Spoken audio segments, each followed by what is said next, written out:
So here is a mock draft from Josh Edwards, CBSSports.com. He has Hunter going to the Patriots. Remember, they have Drake May, so they're not going to take a quarterback. Number 2, he's got McMillan, the wide receiver from Arizona, going to the Titans. He has the Browns taking Cam Ward at number 3.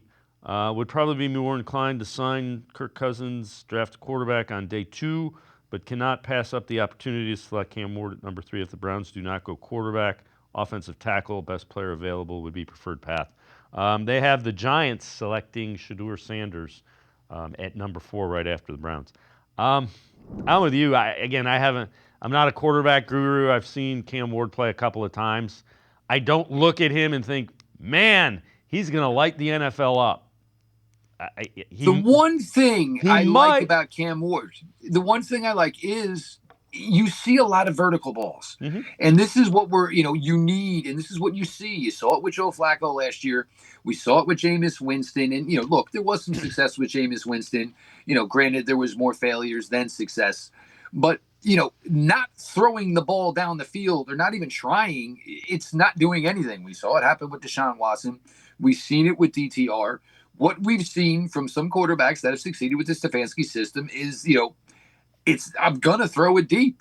Come hell or high water. I understand there's probably some chances I'm gonna turn the ball over, but dink and dunk and dink and dunk. It's not a recipe to be successful in the NFL. You got to throw vertical to hopefully open up the underneath. It doesn't work the other way around in the NFL.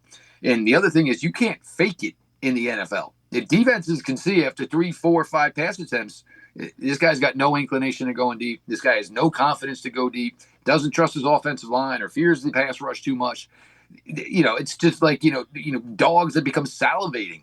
Those are what you need. You need guys who are just going to throw it down the field.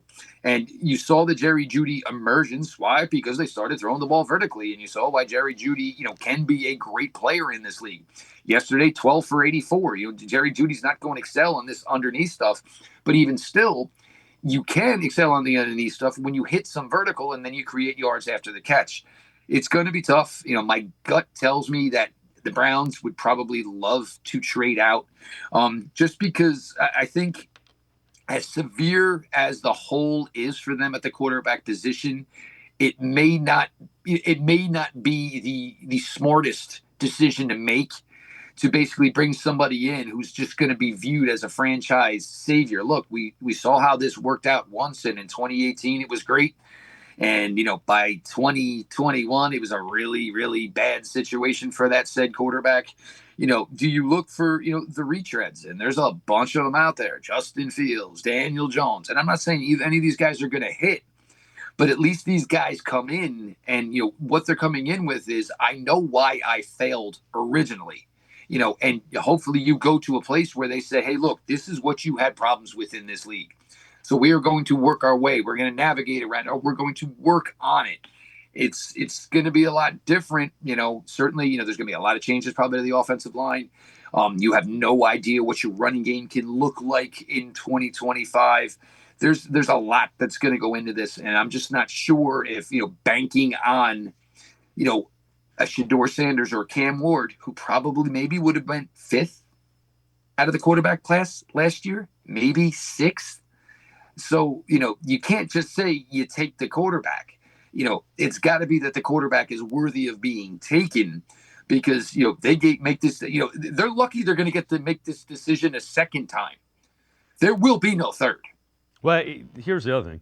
Wherever you pick in the first round, I'm assuming even if you trade back, it'll be top 10. You can't miss. You have so many holes and needs. If you miss, your last season with the Browns will be next season. You simply can't miss with an early first round pick. Has to be a player of impact. There is no question, and especially it's got to be a player of impact because keep in mind you haven't been in this round in 3 years now.